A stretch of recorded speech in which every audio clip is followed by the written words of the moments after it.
Muy bien, bueno, pues ahora sí, bienvenidos todos a nuestra plática número 36. Justamente hoy estábamos reflexionando sobre la cantidad de tiempo que ya llevamos ofreciendo estas conversatorios, pláticas, conferencias, digamos que todas tienen un concepto diferente en realidad, pero el gusto que nos da, ¿no? La verdad es que nos alegra mucho a todo el equipo de Red, también a todo el equipo de profesionales que ha colaborado con nosotros en estos últimos años. La capacidad de poder estar con ustedes y de poderles brindar pues información y de poder ir compartiendo cierta información sobre todo el mundo de la neurodiversidad y de su atención, por supuesto, ¿no? El día de hoy estamos, es 12 de julio, estamos en la plática número 36, que es una plática inherente a los trastornos de las habilidades motoras o a las alteraciones de las habilidades motoras, ¿no? Es nuestra penúltima plática, la próxima que sigue es la última de este ciclo, y luego vamos a tener unas pequeñas vacaciones, probablemente de un mes o algo por el estilo, antes de que volvamos a iniciar con nuestras pláticas y con nuestro ciclo de conferencias, ¿no?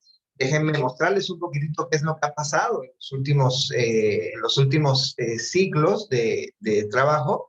Hemos estado trabajando, empezamos este ciclo 6, que ya es el sexto de los que hemos estado dando, y este ciclo 6 empezó hablando de los trastornos del espectro del autismo. Luego tuvimos dos pláticas sobre trastorno por déficit de atención, una por el doctor Sevilla y otra por Diana, que justamente hablaba desde una perspectiva biológica y otra perspectiva inherente a la parte educativa. Luego tuvimos una plática con Laura sobre el trastorno del desarrollo intelectual o discapacidad intelectual, como también la conocemos.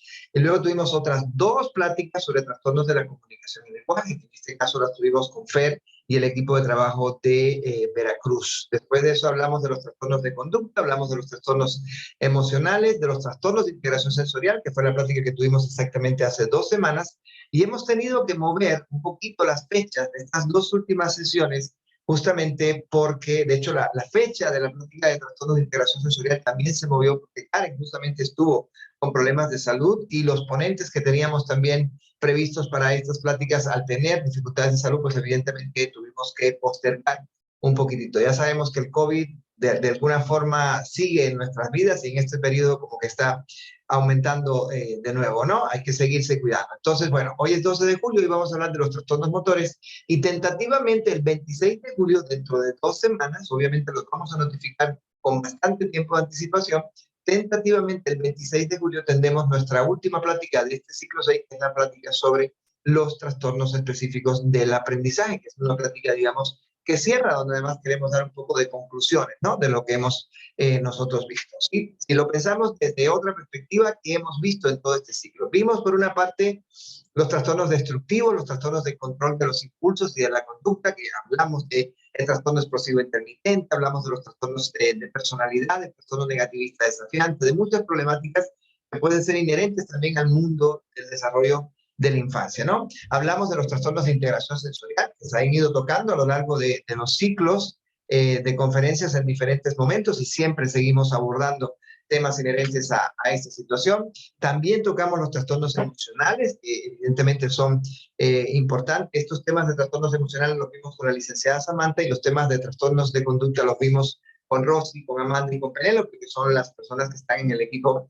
de Red en la ciudad de Colima. Y por último, evidentemente, que no por último, sino la clave de todo lo que hemos estado revisando nosotros en este ciclo de conferencias ha sido justamente los trastornos del neurodesarrollo, los que en el DSM-5 se recogen como trastornos del neurodesarrollo, y que van desde el trastorno del espectro del autismo, la discapacidad intelectual, los trastornos específicos del aprendizaje, los de la comunicación, el de déficit de atención, y evidentemente los trastornos motores, que son en este caso los que nos están ocupando el día de hoy. Entonces, evidentemente es ahí hacia donde iríamos, específicamente a este circulito azul que están viendo en el extremo superior izquierdo de la pantalla, ¿no? Entonces, bueno, esta va a ser una plática centrada en los trastornos de las habilidades motoras, y siempre nos gusta explicar un poquitito de esta parte, ¿no? ¿Qué hemos visto entre los trastornos del neurodesarrollo? Hemos visto la discapacidad intelectual, hemos visto los trastornos del espectro del autismo, hemos visto los trastornos de comunicación y lenguaje, hemos visto los trastornos con déficit de atención, hemos visto los trastornos, vamos a ver los trastornos del aprendizaje, y por supuesto vamos a ver los trastornos de las habilidades motoras, ¿no?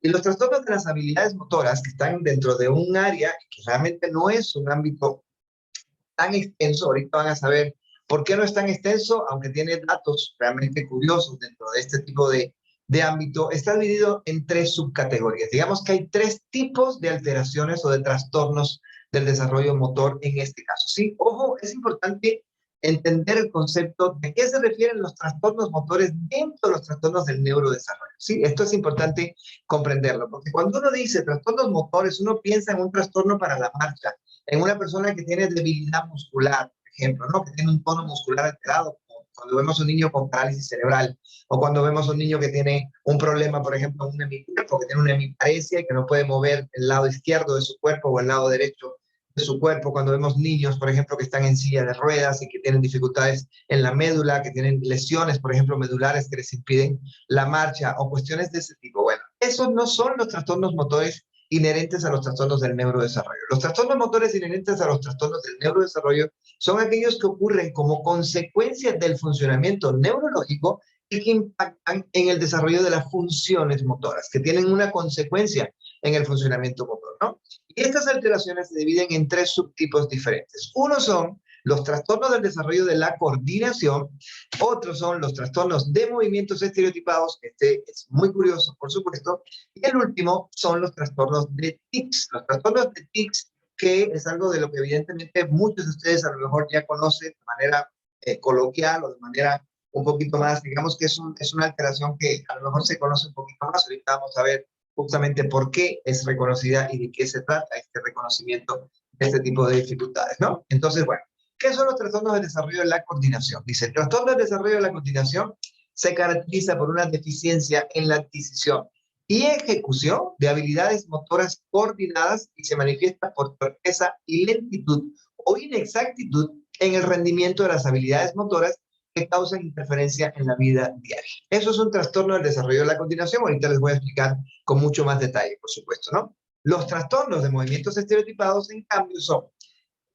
patrones de conductas motoras repetitivas y aparentemente impulsadas, pero sin sentido. Los ejemplos de tales comportamientos incluyen movimientos de la cabeza, del cuerpo, de las manos y que son anormales en el desarrollo. Evidentemente ustedes ya están pensando desde que yo digo trastornos de movimientos estereotipados. Estereotipados es igual a estereotipias, estereotipias es igual a autismo. Entonces de pronto empezamos a pensar en el autismo cuando hablamos de movimientos estereotipados, ¿verdad? Cuando realmente los movimientos estereotipados no son exclusivos ni únicos del autismo, son un componente del autismo, que ahorita vamos a ver, pero no son los identificativos. Y esto es curioso y es importante entenderlo, porque muchos de nosotros en algún momento de nuestra vida hemos visto a un niño haciendo esto frente a nosotros y el primer pensamiento que tenemos es, ese niño tiene autismo. Y es un error increíblemente gigantesco pensar que un niño que tiene movimientos estereotipados tiene un trastorno del espectro del autismo. Los movimientos estereotipados son una alteración específica del desarrollo motor que puede estar presente en diferentes tipos de alteraciones. Ahorita que profundicemos en cada uno de ellos, les vamos a explicar mejor, ¿no?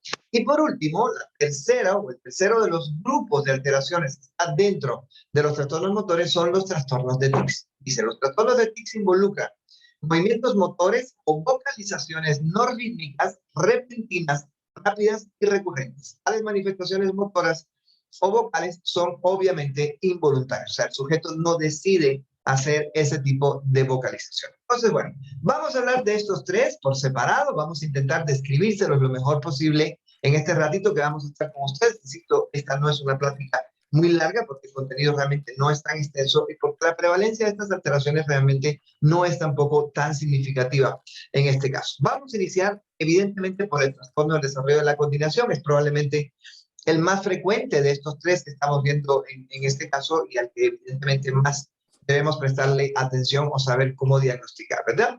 Y dice así, el trastorno del desarrollo de la coordinación, 315.4 F82, estas son las categorías, las nomenclaturas que aparecen en los manuales diagnósticos para hacer la descripción, tiene una primera característica, la característica A, que dice, la adquisición y ejecución de habilidades motoras coordinadas, fíjense bien, habilidades motoras, funcionamiento motor coordinado, está muy por debajo de lo esperado para la edad cronológica del individuo y la oportunidad de aprendizaje y el uso de sus aptitudes. O sea, te está diciendo el criterio A del diagnóstico de trastorno del desarrollo de la coordinación que el niño es inmaduro desde el punto de vista del desarrollo de la coordinación y de las habilidades motoras que utiliza. ¿De acuerdo? Dice, las dificultades se manifiestan como torpeza, por ejemplo, dejar caer o chocar reiteradamente con objetos, así como lentitud e imprecisión en la realización de habilidades motoras, como por ejemplo, agarrar objetos, utilizar tijeras o cubiertos, escribir a mano, montar en bicicleta o participar en deportes. Cada una de esos ámbitos, cada una de esas áreas puede ser evidentemente una representación que ahorita les voy a explicar con un poco más de detalle, ¿no?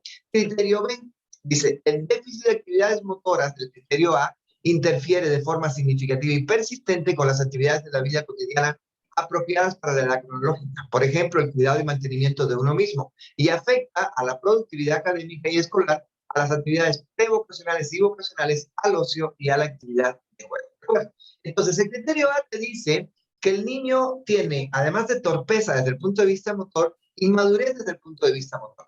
Y el criterio B te dice que esa torpeza y esa inmadurez interfiere en la capacidad del niño para hacer ciertas actividades. O sea, ahí les va un poquito el ejemplo. Imaginemos a un chico con un trastorno del espectro del autismo que no puede trabajar adecuadamente en los deportes, que no logra desarrollar habilidades deportivas de las que no estén tan implicadas en la imitación, sino de las que estén implicadas simplemente, no sé, yo recibo chicos acá, han llegado últimamente incluso chicos de 12, 13 años, por ejemplo, y aquí en el consultorio tenemos una escalera que subimos a la segunda planta, están los dos consultorios y abajo tenemos un área común y un área de habilidades sociales, y me ha tocado ver chicos de 12 años con diagnóstico de TEA que les cuesta mucho trabajo subir las escaleras, que se tienen que apoyar de la pared todo el tiempo para subir las escaleras, ¿no? Y la mamá, de pronto, o el papá me podría decir, es que tiene autismo. Y sin embargo, yo tendría que decirle, es que el autismo no explica la torpeza motora, el autismo no explica la inmadurez motora. De hecho, los niños con autismo no tienen por qué evidenciar inmadurez motora. Entonces, se puede tratar de un niño que además de tener autismo, tenga un trastorno del desarrollo de la coordinación. Sí, es importante entender esto. Los trastornos del desarrollo de la coordinación pueden acompañar a muchas otras alteraciones, excepto a una que es la discapacidad intelectual, ¿verdad? Dice, los síntomas deben comenzar en las primeras fases del periodo de desarrollo y fíjense bien, este criterio es importante, dice, las deficiencias de las habilidades motoras no se explican mejor por una discapacidad intelectual o deterioros visuales y no se pueden atribuir a una afección neurológica que altere el movimiento, como la parálisis cerebral, la distrofia muscular o algún otro trastorno degenerativo. O sea, el único criterio la única entidad de las que hemos revisado hasta ahorita, desde los trastornos del aprendizaje hasta los trastornos del espectro del autismo, los trastornos de lenguaje y comunicación. Todas esas entidades podrían estar acompañadas por un trastorno del desarrollo de la coordinación, excepto la discapacidad intelectual, ¿verdad? Esta alteración del desarrollo de la coordinación no se diagnostica o normalmente no se diagnostica antes de los 5 años. El trastorno del desarrollo de la coordinación, fíjense bien, no tiene subtipo, o sea, no hay subtipo A ni subtipo B, pero evidentemente sí puede haber más prevalencia de alteraciones en la motricidad gruesa o más prevalencia de alteraciones en la motricidad fina, en el uso de las manos y de la coordinación de las manos, ¿no? Y espero que esto quede claro. Si tenemos a un chico con trastornos de conducta, si tenemos un chico con trastornos con déficit de atención, si tenemos a un chico con trastorno del espectro del autismo, con trastornos del aprendizaje, y además evidencia una inmadurez en el desarrollo de la coordinación motora importante, o sea, desde la escritura, la capacidad para cepillarse los dientes, la capacidad para el uso de los cubiertos. Si evidencia esa torpeza motora, podríamos estar en presencia de un chico o de una persona con dos diagnósticos. Un diagnóstico de base, que podría ser el autismo, y un diagnóstico, vamos a decirle, añadido o de alguna manera que correlacione, que es un diagnóstico de trastorno de desarrollo de la coordinación. ¿Por qué es importante esto? Porque si tú no ves ese diagnóstico, pues evidentemente no vas a trabajar o no vas a intervenir en esta parte, ¿no? ¿Cómo se expresa un trastorno del desarrollo de la coordinación? Pues es bastante sencillo, ¿verdad? Se expresa en dos ámbitos, el desarrollo de la motricidad gruesa y el desarrollo de la motricidad fina. Y cuando mi motricidad gruesa y mi motricidad fina están alteradas de cierta forma, pues obviamente yo tengo un impacto en mi autonomía personal. Mi capacidad para bañarme, cepillarme los dientes, vestirme, peinarme, a comer solo, por ejemplo, o sea, todo lo que tiene que ver con las habilidades. ¿Se acuerdan de todo lo que habíamos hablado en el tema de la conducta adaptativa, verdad? Justamente todo lo que tiene que ver con conducta adaptativa desde el punto de vista de cuidado personal se puede alterar en estos chicos. Y esto, sigo insistiendo, es importante que lo vean, porque la alteración en el desarrollo motor no es inherente a ningún otro diagnóstico, ¿de acuerdo? O sea, no es parte de ningún otro diagnóstico excepto el de discapacidad intelectual. Cuando veamos a un chico que por su edad evidencia mucha dificultad en las habilidades motoras, tendríamos que diagnosticar un trastorno del desarrollo motor, en este caso, ¿no? Entonces, ¿dónde impacta una alteración de este tipo? Evidentemente en la autonomía personal. Evidentemente en la capacidad del niño para aprender deportes. De hecho, es bastante frecuente que los chicos que tienen trastornos de las habilidades motoras no participen de actividades deportivas, eviten incluso las actividades deportivas o se sientan que no son buenos para las actividades deportivas, lo cual obviamente puede estar en la base de su alteración, ¿no?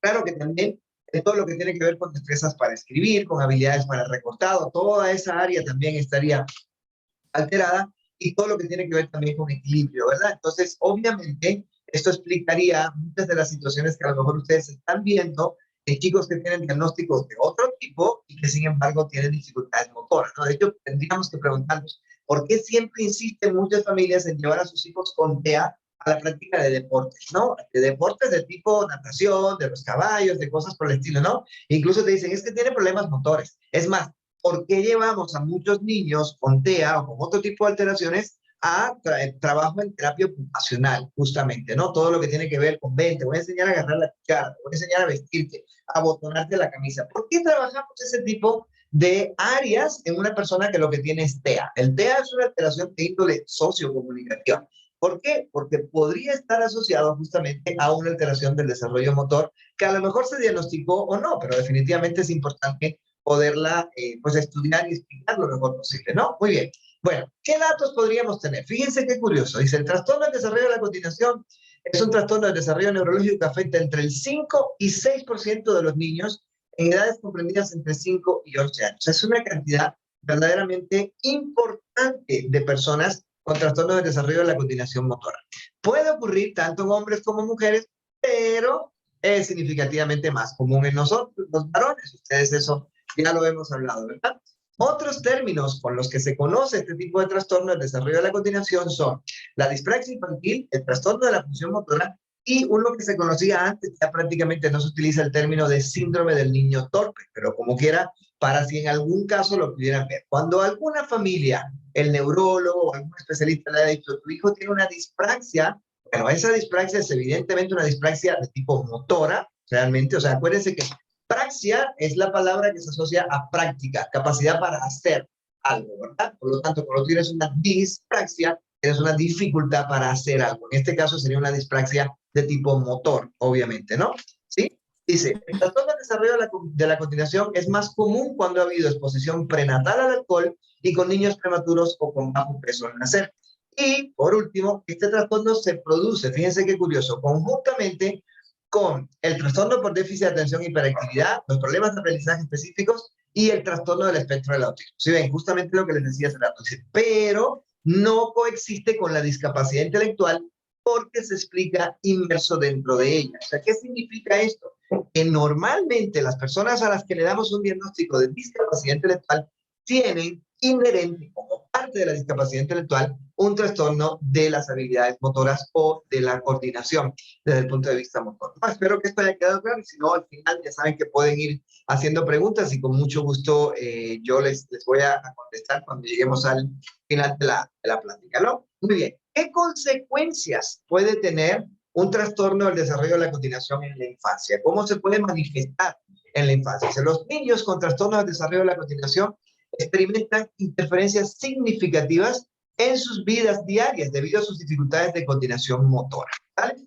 Dice, el niño puede parecer que no está interesado en particular en las actividades físicas, al tratar de evitar participar en cualquier tipo de tarea de índole motor, desde no quiero aprender a montar bicicleta, eso no me gusta, y de veras lo evitan, y lo evitan de forma muy significativa. Y a veces incluso los padres dicen, lo que pasa es que no sabe hacer eso porque no le gusta, y a veces tendría que ser al revés, no le gusta porque no puede, no le gusta porque no sabe. De verdad, siempre hacemos la misma reflexión, incluso con nosotros que somos adultos. Cada vez que nosotros decimos que algo no nos gusta, la mayor parte de las veces es porque no somos buenos en ello. De hecho, los deportes que no nos gustan son aquellos donde no brillamos. Y los deportes que sí nos gustan son aquellos donde sentimos que tenemos un mejor rendimiento, ¿no? De cierta forma.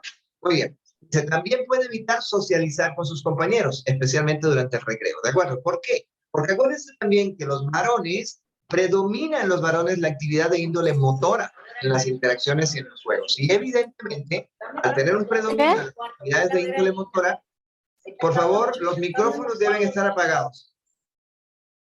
Gracias. Al tener un predominio de las habilidades de índole motora, pues evidentemente el niño evita ese tipo de actividades o evita ese tipo de interacción con sus compañeros, ¿no? Dice, la evitación a largo plazo de las tareas físicas puede conducir a una mala condición física y aumentar el riesgo de obesidad, obviamente por el sedentarismo, y los niños pueden experimentar dificultades emocionales secundarias, como una baja tolerancia a la frustración, una disminución de la autoestima y una falta de motivación. Ahora bien, pues si ustedes quieren tener un poco más de certeza con respecto a, oye, mi hijo tiene o no tiene un trastorno del desarrollo de la coordinación, pues definitivamente, ¿qué podríamos hacer en ese sentido? Pues evaluar, pedirle a tu especialista que lo evalúe. ¿Y dónde lo va a evaluar? Lo va a evaluar básicamente con las pruebas de motricidad. De hecho, las pruebas de conducta adaptativa, por ejemplo, las escalas de Vineland, tienen una subprueba de motricidad fina y una subprueba de motricidad gruesa. Las pruebas de desarrollo, como la prueba de Battelle, por ejemplo, que son las pruebas para medir el nivel general de desarrollo del niño, tienen pruebas de motricidad fina y de motricidad gruesa. Si el nivel madurativo del niño en esas escalas es significativamente bajo, entonces tú puedes considerar el diagnóstico de un trastorno del desarrollo de la coordinación, ¿no? También puedes usar pruebas más específicas que se han diseñado para poder trabajar con ese tipo de pruebas y poder hacer el diagnóstico, ¿no? Lo importante aquí es entender que tiene que haber un modelo de intervención basado en esto. Obviamente la terapia ocupacional, justamente lo que ahorita mencionaba, ¿no?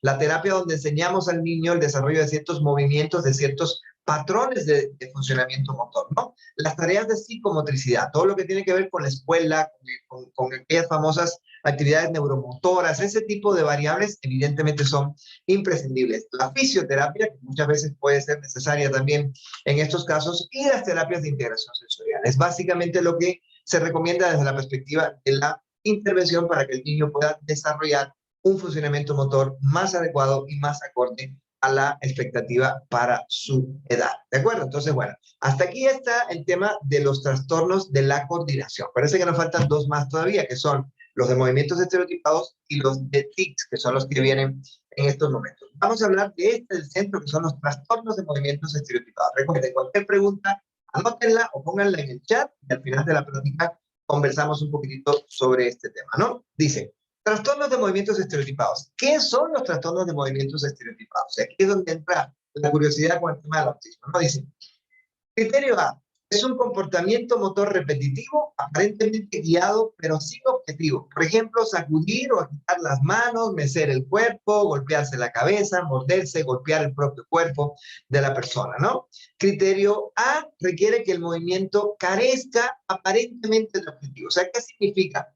El movimiento estereotipado no debe tener un objetivo, no debe estar basado en la búsqueda de una meta específicamente para el niño, ¿no? Sin embargo, mucha literatura siempre ha dicho que las conductas estereotipadas, por ejemplo, los chicos con autismo, sirven como una válvula de escape justamente para liberar un poco la ansiedad, para liberar un poco todos estos elementos emocionales o de ansiedad social que podrían estar ellos viviendo, ¿no? O sea, sí podría haber cierta función, aunque podría no haber un objetivo específicamente, ¿no? Criterio B, el comportamiento motor repetitivo interfiere en las actividades sociales, académicas u otras y puede dar lugar a la autolesión. Criterio C.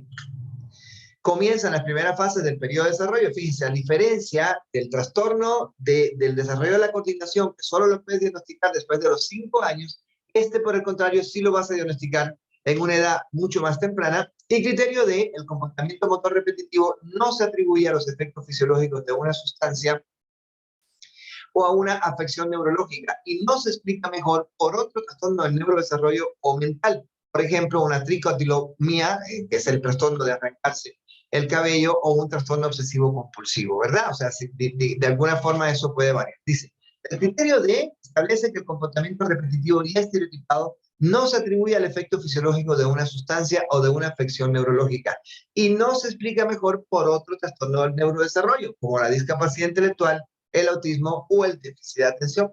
¿De acuerdo?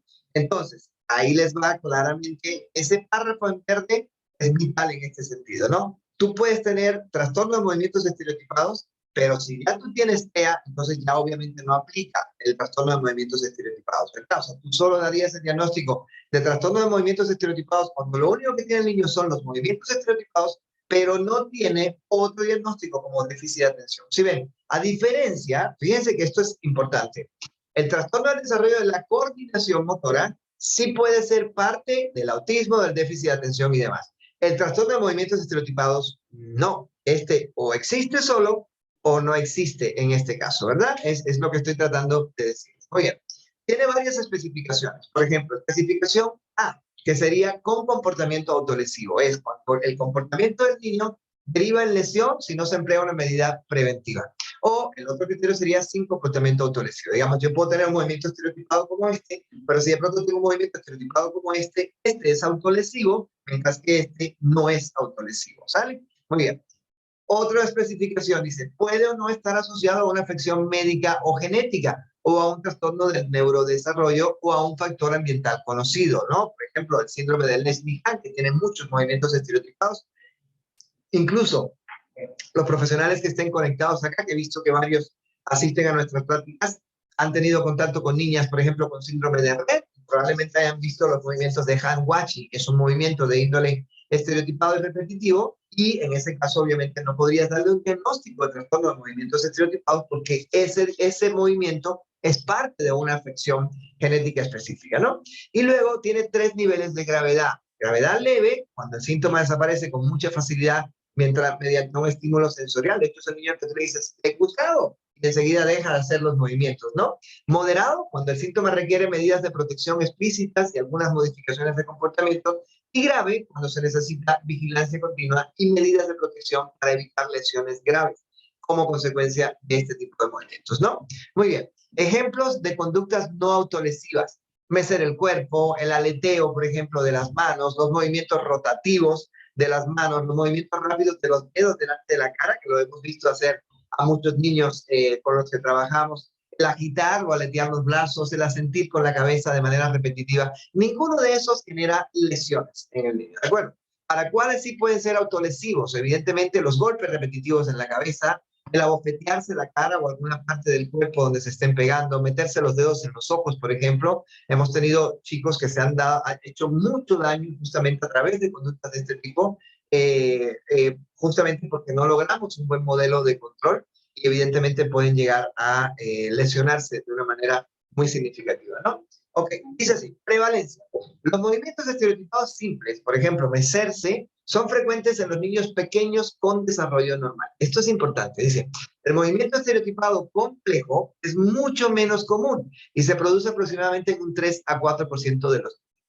Entre el 4 y el 16% de los individuos con discapacidad intelectual presenta estereotipias y autolesiones. El riesgo es mayor en los individuos con discapacidad intelectual grave.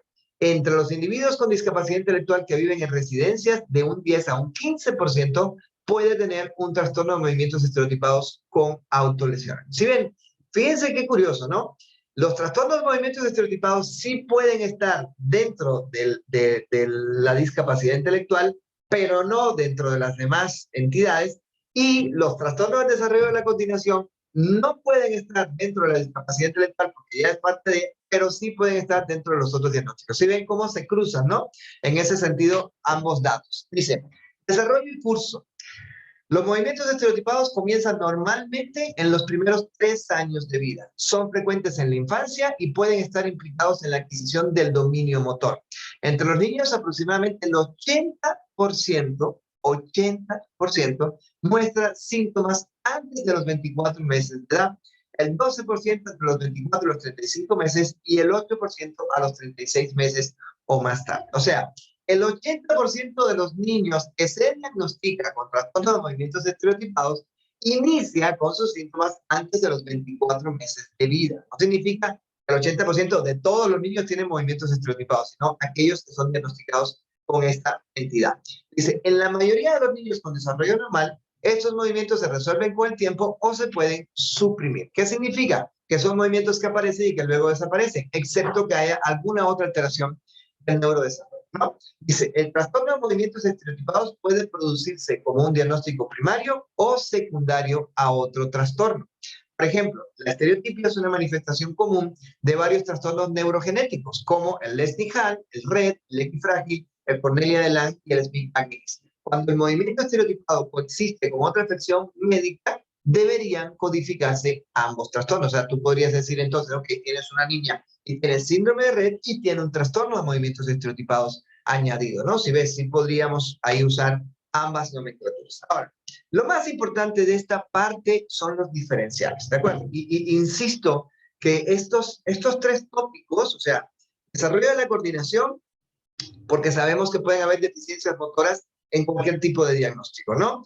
Movimientos estereotipados porque tenemos un prejuicio muy específico hacia diagnosticar con autismo a cualquier niño con trastorno de movimientos estereotipados o repetitivos, lo cual está mal, ¿verdad? Y trastorno de tics, ahorita les cuento por qué es tan interesante hablar de las tres alteraciones, ¿no? Ok, ¿con quién podemos diferenciar a los trastornos de movimientos estereotipados? Definitivamente con los trastornos de tics. ¿Cuál es la diferencia más importante? El trastorno de tics aparece en una edad mucho más avanzada. Normalmente a partir de los 4 o 5 años es que lo puede diagnosticar, mientras que el movimiento estereotipado empieza mucho más temprano, ¿verdad?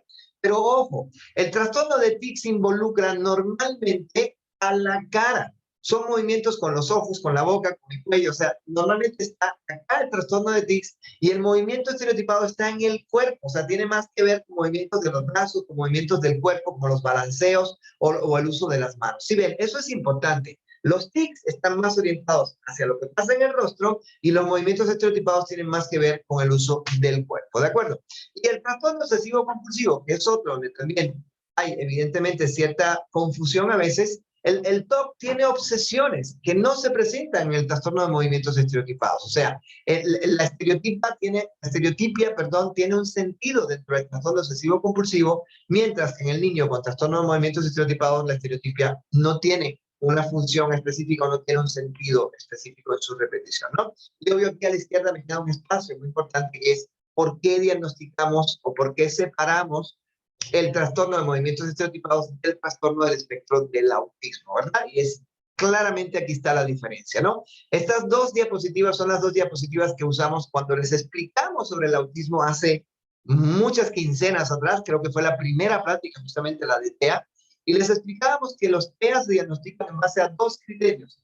Criterio A, dificultades persistentes en comunicación y interacción social, y criterio B, patrones repetitivos restringidos de conducta, de intereses y de actividad. En ese criterio A de los que hablábamos de la alteración social y comunicativa, y en el criterio B hay 4 indicadores. Aquí están. 1. Movimientos corporales estereotipados y repetitivos. Uso de objetos o de discurso, estereotipias motoras simples, alinear objetos, golpear objetos, ecolalia y frases idiosincráticas. O sea, es aquí, en este único tema, en el número 1 del criterio B, donde coexisten el trastorno de movimientos estereotipados con el autismo. ¿De acuerdo? Fíjense bien, los movimientos estereotipados son uno de muchos síntomas que tú puedes usar para diagnosticar autismo. Es más, puedes tener niños con autismo que no tengan movimientos estereotipados. ¿De acuerdo? Eso es un hecho. Lo que sí es importante es entender que no todos los que tengan movimientos estereotipados tienen autismo, porque en el autismo el movimiento estereotipado tendría que estar acompañado de rigidez, insistencia en la igualdad, fijación en intereses altamente restringidos y problemas sensoriales específicamente. Pero además, que es todavía mucho más importante, una alteración en la capacidad sociocomunicativa, en la capacidad del niño para el uso de los gestos, para el uso de la comunicación, para la intención comunicativa, para la relación con los coetáneos. Si el niño es un niño que funciona y lo único que tiene son movimientos repetitivos, entonces tiene un trastorno de movimientos estereotipados. No tiene autismo, colegas y familiares. Esto es importante tenerlo claro para evitar seguir de alguna manera tan estereotipada, diagnosticando con autismo a cualquier niño que tenga movimientos repetitivos con su cuerpo, ¿verdad?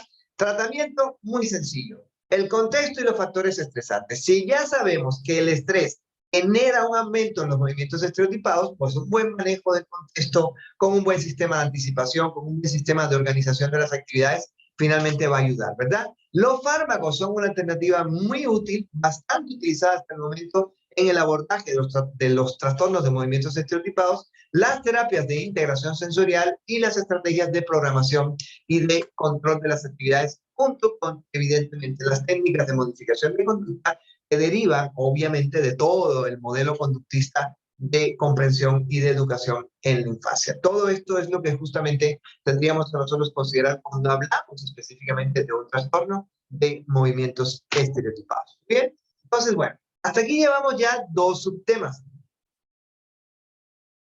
Disculpe, dos subtemas de las alteraciones o de los trastornos motores, y vamos a entrar ya en el último, que es realmente interesante. A mí me gusta mucho hablar de los trastornos de TIC, sobre todo porque tenemos muchas confusiones a veces sobre ellos, ¿no? Dice, un TIC es una vocalización o un movimiento súbito, rápido, recurrente y no rítmico, ¿de acuerdo? O sea, no rítmico, eso es importante, ¿de acuerdo? ¿Qué dicen de los tics? Tenemos tres tipos de tics, ¿de acuerdo? O tres tipos de trastornos de tics. Este es probablemente el más famoso, el trastorno de la Tourette, ¿verdad? Que muchos piensan que el trastorno de la Tourette es aquel que siempre dice malas palabras o cosas por el estilo. No es cierto. Solamente, a lo mejor hay un 10% de las personas con trastorno de Tourette que dicen y ocupan, digamos, palabras inadecuadas en la comunicación o de forma repetitiva.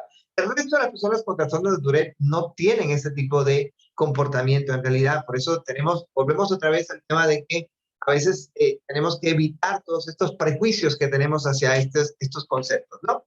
Y insisto en esta parte, ¿no? Existen, bueno, realmente existen cuatro, además hay uno que es inespecífico, y me gusta más hablar de los tres que son específicos, ¿no? Los trastornos de TIC se dividen en un trastorno de TIC transitorio, que es este, que es menos de un año, en un trastorno de TIC motor o vocal persistente, que es solo uno. O tienes un TIC motor o tienes un TIC vocal, pero no tienes los dos. ¿De acuerdo? Cuando tienes solo uno, se llama trastorno de tic motor o vocal persistente. Y cuando tienes los dos, entonces se llama trastorno de la Tourette. O sea, cuando la persona tiene tanto movimientos, digamos, motores junto con vocalizaciones, entonces es cuando tienes un trastorno de la Tourette. Esto lo voy a aclarar mucho más fácil poniéndoles ahorita un par de videos para que vean un poco cómo funciona, ¿no? Que ya están precargados acá en la presentación y que les va a ayudar a entenderlo con un poquito más de facilidad esta diferencia, ¿no? Pero lo importante es entender, los tres son exactamente idénticos en términos conceptuales, ¿de acuerdo? Fíjense bien, el criterio A dice, los tics motores múltiples y uno o más tics vocales han estado presentes en algún momento durante la enfermedad, aunque no necesariamente de forma concurrente. El tic puede aparecer intermitentemente en frecuencia, pero persiste durante más de un año desde la aparición del primer tic. Y todos comienzan antes de los 18 años de edad, ¿de acuerdo? Vean, en el trastorno de la Tourette, el tic puede aparecer de forma muy específica. Déjenme ver si puedo ponerles el video para que lo puedan ver. Creo que no está cargado acá. Sí. A ver, denme un segundito nada más, por favor. Sí, sí está cargado.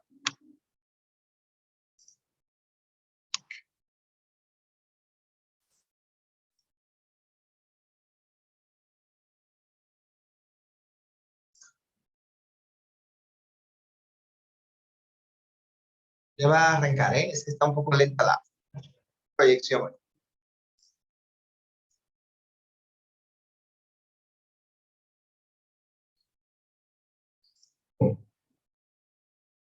Si no, tendré que salirme y buscarlo directamente donde.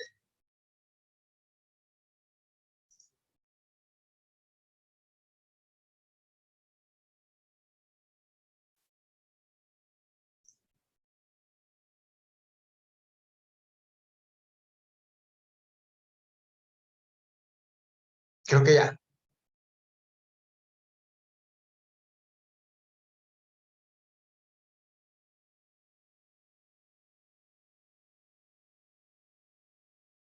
Excelente.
Excelente. Me encanta ver este video, lo he visto muchas veces y siempre siento que esta persona nos permite no solamente ver, o sea, y espero que hayan podido notar, no sé si se escuchó bien el audio o no, aunque realmente no había tanto de audio, estaba muy bien el subtítulo, pero lo importante era que notaran que ella, que sí tiene un síndrome de Tourette, usaba los dos tipos de tics, aunque no aparecían simultáneos. O sea, ella podría estar haciendo esto y luego salía un sonido, ¿verdad? O sea, si se dieron cuenta ahí, Tourette es la coexistencia de los tics motores y vocales de manera simultánea. Y como bien vieron en la nota, solamente el 10% de las personas con síndrome de Tourette llegan a usar todo este tema de las malas palabras y todo lo demás, ¿verdad? Dice, para que una persona reciba el diagnóstico de síndrome de Tourette debe cumplir los siguientes criterios. Tener 2 o más tics motores. Si se fijaron en el video, con ella estaba bastante claro la cantidad de movimientos que podía hacer, ¿verdad? Por ejemplo, parpadear, encogerse de hombros y al menos un tic vocálico. Por ejemplo, tararear, aclararse la garganta o gritar una palabra o una frase. A ella la vimos incluso silbar, por ejemplo, y también la vimos hacer sonidos con la boca, ¿no? Aunque es posible que no todos ocurran al mismo tiempo. Haber tenido esos tics durante al menos un año, eso es un criterio evidentemente para asegurar el diagnóstico de síndrome de Tourette, y además de eso, tener tics que hayan comenzado antes de los 18 años. Dice, tener síntomas que no se deban al consumo de medicamento u otras drogas ni a otra afección. Y aquí es importante hablar de este criterio número 4 en particular, porque justamente hay algunos fármacos de los que se usan a veces para el tratamiento de síntomas, por ejemplo, conductuales o cosas por el estilo, que sí pueden generar conductas de tics. Nos ha pasado niños con EA que empiezan a tomar algún tipo de tratamiento farmacológico y empiezan a desarrollar movimientos de tics. Bueno, ahí no puedes dar el diagnóstico de trastorno de tics porque esos tics son consecuencia de otras alteraciones, de una base biológica que lo justifica, ¿no? Sí, dice, normalmente comienza los trastornos del síndrome de Tourette cuando el niño tiene entre 5 y 10 años de edad, pues, aunque los primeros síntomas son generalmente tics motores que ocurren en el área de la cabeza y del cuello, ¿no? Dice, los tics usualmente empeoran durante momentos estresantes. Empeoran durante momentos estresantes o de gran emoción y tienden a mejorar cuando la persona está tranquila o concentrada en una actividad. Aunque los síntomas aparezcan, desaparezcan y vuelvan a aparecer, se considera que la afectación o el trastorno de TIC es crónico y en la mayoría de los casos los TIC disminuyen durante la adolescencia y el inicio de la adultez y a veces hasta desaparecen de manera completa. Dice, si bien los medios de comunicación generalmente muestran a las personas con síndrome de Tourette gritando palabrotas, es lo mismo que hacen los medios de comunicación con el autismo. Siempre nos ponen a un autismo súper inteligente, a un autismo con súper habilidades cognitivas, lo cual solo ocurre realmente en un 10-15% de los casos de autismo. Bueno, lo mismo nos pasa con las personas con síndrome de Tourette. La coprolalia, que es esta tendencia a usar palabras inadecuadas de forma repetitiva, la coprolalia pareciera que es lo que identifica a una persona con síndrome de Tourette. Y no es así. La persona con síndrome de Tourette se diagnostica porque tiene tics motores y tics vocálicos de manera simultánea. Esa es la única clave para ese diagnóstico, ¿verdad? ¿Sí? Estos síntomas son raros y no deben estar necesariamente presentes para recibir el diagnóstico de síndrome de Tourette. Aquí les dejo un link, que luego se los puedo compartir si quieren en la presentación, para que puedan entrar a los sitios donde aparecen toda esta información y puedan incluso ustedes documentarse un poquitito más sobre lo que va pasando con estas personas y con sus necesidades, ¿no? Lo que sí estamos viendo acá es que trae consecuencias sociales verdaderamente importantes este tipo de alteración, ¿no? Ahora, hablemos en este caso, ahora sí, de los trastornos de tics motores. Déjame ver si logro que se cargue el video para que podamos ver la diferencia entre el trastorno o síndrome de Tourette y el trastorno de tics motor o tics vocal de manera persistente o crónica, ¿no? Ya se está cargando para que vean justamente cómo en este caso lo que vamos a ver son movimientos, por ejemplo, pero no vamos a ver expresiones vocálicas, ¿no?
Muy bien. Bueno, aquí ya pudieron ver la base de lo que tiene que ver con este tipo de alteraciones, ¿no? Se dieron cuenta de que este chico no tiene tics vocálicos en este caso, él tiene puros tics motores, todos son en la cara y todos son movimientos repetitivos que carecen de un sentido específicamente y que evidencian esta situación, ¿no? Tenemos que tratar de empatizar un poco con el impacto que puede tener esta situación, tanto sea Tourette o sea tics, desde el punto de vista motor o vocal persistente, el impacto que puede tener socialmente en la persona, el impacto que tiene, por ejemplo, en la comunicación. ¿Cómo funcionaría comunicarnos con una persona que tiene una dificultad con estas características? Pues evidentemente puede ser bastante complicado, ¿no? Y para ellos, sobre todo también, la idea de hacerse entender por nosotros y a la misma vez la idea de hacerse aceptar en las interacciones, sobre todo en la infancia, que es cuando ocurre este tipo de alteración. Dice, para que una persona reciba el trastorno de tic persistente, crónico, ya sea motor o vocal, porque tendríamos que aclarar cuál de los dos es, en este caso que estamos viendo en el video, pues es evidentemente un tic motor, ¿verdad? No es un tic vocal el que estamos viendo, él no está repitiendo sonidos, él está repitiendo movimientos, el de abrir la boca, por ejemplo, el de fruncir el ceño o cerrar los ojos, eran parte de los movimientos que estaba haciendo.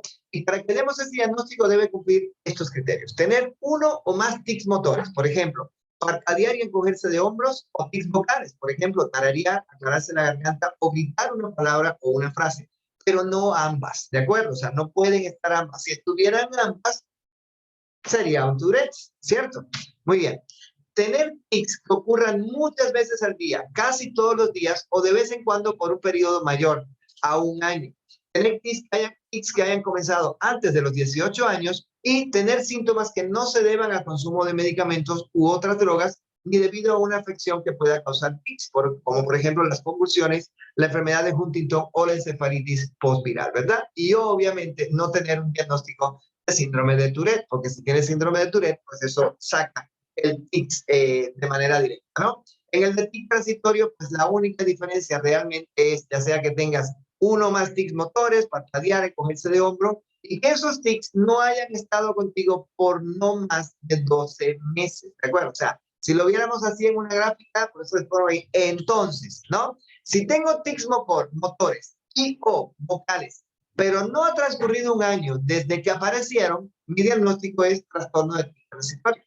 Si tengo tics motores o vocales y ya transcurrió un año desde su aparición, pero solo tengo o vocales o motores, no ambos simultáneamente, entonces es un trastorno de tic persistente. Y si tengo tics motores y tics vocales y ya transcurrió un año desde que aparecieron, entonces tengo un trastorno de Tourette. ¿Sale?